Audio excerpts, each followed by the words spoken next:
Ladies and gentlemen, hey, hi, how you doing? Welcome back to the channel. Thank you so much for stopping by. Fortune's Keep, of course, is now a primary map in the rotation here. Basically, every single week, it seems like we always have at least one Fortune's Keep option there. Personally, I really enjoy the map, and because of the Season 4 Reloaded update, some of the top tier weapons and loadouts you want to be using specifically on Fortune's Keep are a bit different now. So today, we are breaking down the best weapons, the best loadouts to be running after the Reloaded update, specifically on this map. As we break them all down, if you enjoy the video at any point, let me know by dropping a like on it. And if you're new to the channel, or if you have not already subscribed, every single day I got you covered with all things going on in COD, news, updates, loadouts, tips. You'll find it all right here. So feel free to hit that subscribe button and turn on those post notifications. Hey guys, so as you might have heard, Call of Duty Champs is going on this weekend from the 4th to the 7th.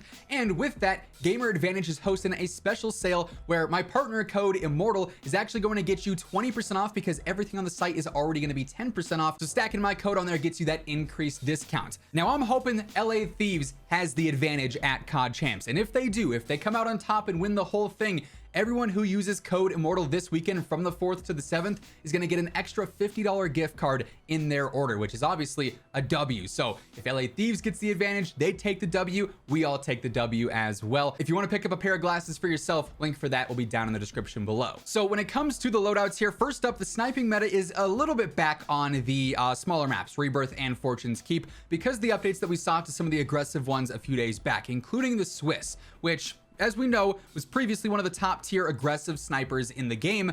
After the nerf, it kind of became obsolete, but now it's a bit better. And because the increased damage range and one-shot range it now has for Fortune's Keep, you can actually one-shot in a lot of the engagements you might find yourself in. Plus, it's aggressive, so you can constantly be running and gunning and doing really well with this, which you absolutely love to see. So first up here, we are going for the Grew Suppressor. We also want to run the Combat Recon Barrel for that better velocity. That'll help out there. 5 milliwatt laser will give us that better ADS time as well, so it's nice and aggressive. I like the base optic, honestly, so we don't got to worry about that. I instead go for the Bruiser Grip for some better movement, make it a little bit more aggressive. Then also the Airborne Elastic Wrap for that better ADS time and better flinch resistance, which make it easier to stay on target, and again, make it more aggressive as well. So you have a super fast and super agile sniper setup. And with that, I like to use the Cooper Carbine, probably the best sniper support option in the entire game. It is a laser beam, low recoil, great mid-range TTK. Like, you cannot go wrong with this thing.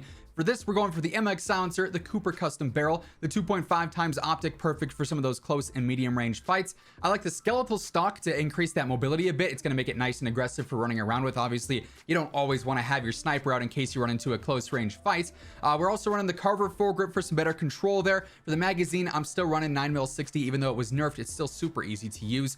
I'm liking lengthened, even over compressed rounds, just because it's easier to land shots. I feel like the realistic TTK is better on there with lengthened. We've got hatched on there. We also have tight grip. If you want to, you could also switch on over to something like fleet. You could even use brace if you wanted to as well. All those would work pretty good, but I prefer tight grip the most. And then I also have on hand for that faster ADS, once again making it even more aggressive and ideal for those sniper support areas. Now the Vargo and the PPSH is another great weapon combination for this map in specific. The Vargo obviously dominates medium and long range, probably the best non-Vanguard rifle in the game. And the PPSH, especially because we saw some slight changes to the Blixen and the Marco, sort of indirectly rose in stock, and it's really, really competitive right now. I'm loving this thing. It just feels so good. Great magazine capacity. You can't go wrong with either of these.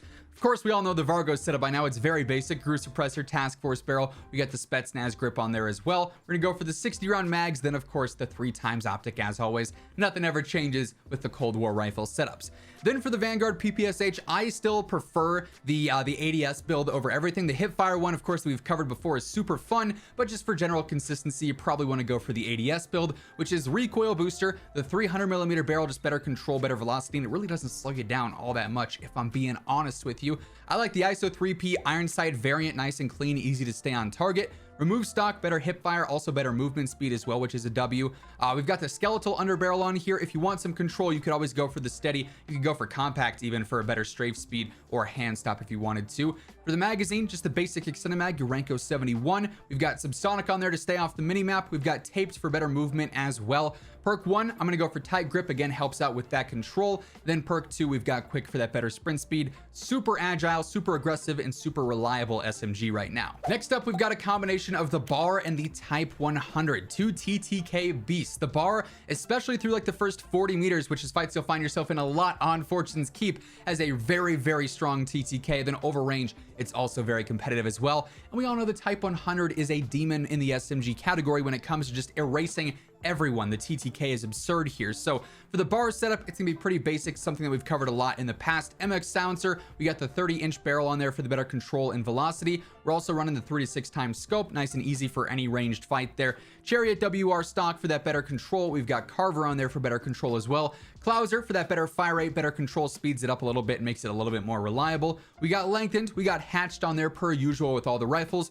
Perk 1 is going to be hard scope for the better control. Then perk 2, you can go for on hand if you want a slightly better ADS, or you can go for fully loaded if you want to maximize that ammo and not have to worry about constantly looting or picking up ammo off of dead bodies. And then for the Type 100 here, we're going for a mix of strafe and TTK, because if you're strafing a lot, it really throws off enemies a ton because they're not used to you moving so fast while shooting back, right? So we got the recoil booster on there, the light barrel, which helps out with that strafe speed. So that's step 1 of giving you that insane strafe stat. I like just the basic slate reflector on here for the optic. For the stock, we're gonna go for the folding, which again is gonna be better strafe speed. Also helps out with that initial firing control, which is pretty nice. For the underbarrel here, you do need some control, and I go for strife angled because the horizontal bounce on this thing is pretty rough, so that'll help out there.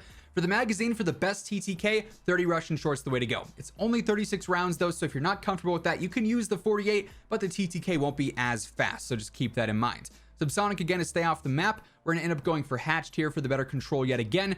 Perk 1, honestly, could go for acrobatic or gung-ho. I prefer just the general better movement speed in acrobatic. Then perk 2, again, we're gonna go for quick for that better sprint speed. Sort of a different setup, but it works really well for what we're trying to go for. Then we've got probably one of my favorite loadouts for this half of the season, the KG combined with the Blixen. Two super reliable, super easy weapons to use. The KG for medium and long range is a laser beam, and the Blixen, despite receiving a nerf, is still one of the best TTK SMGs in the game. Also has really good mobility, super easy to control. You can't go wrong with it, right? For the KG, we of course have been talking about this one a lot recently. We got the MX silencer, we got the shrouded barrel, we got the 3 to 6 times scope where there's no recoil on either zoom, which is kind of crazy. The padded stock for better control, also some better movement speed. The skeletal underbarrel for a better ADS, makes it nice and snappy and better for aggressive gameplay. The Clouser 60, just a normal extended mag there. We got lengthened, we got hatched as that deadly duo yet again. Perk 1, tight grip, and then perk 2, again, the usual spiel, fully loaded or on hand. Both of those are gonna work just fine.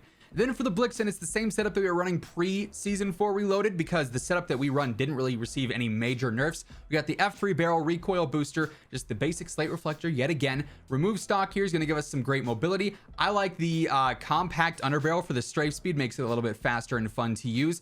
The 54 round mag, which we do use, did see a slight nerf, but it's nothing crazy. It's still very reliable and the best option for ammo. Subsonic on there yet again. We've got Tapes grip for some better movement. Perk 1 is going to be Perfectionist for better control, and then perk 2 is going to be Quick for that better sprint speed as always. And then to close things out, we've got the Kilo and the Marco, two super reliable and fun weapons to use. The Marco is probably my favorite SMG at the moment because that sprint speed, just the general mobility is really spicy. And the Kilo, it's a throwback. It feels phenomenal because it is an MW gun, and it's especially good in those mid-range areas for Fortune's Keep, right? On Caldera, might be a little bit tricky because in those super long range fights, its TTK isn't absurd, but it's reliable in the mid range and early long range. The setup here, same one that we were using back on Verdansk. The monolithic suppressor, we got the Prowler barrel, largest barrel in this case. VOK 3 times optic, as always, we got that T-pose reticle on there. We also have the Commando foregrip for our underbarrel, and then these 50 or the 60 round mags. 60 is going to be a little bit slower. 50 I feel like works just fine for this rate of fire. You don't run out of ammo too quickly, and the DPM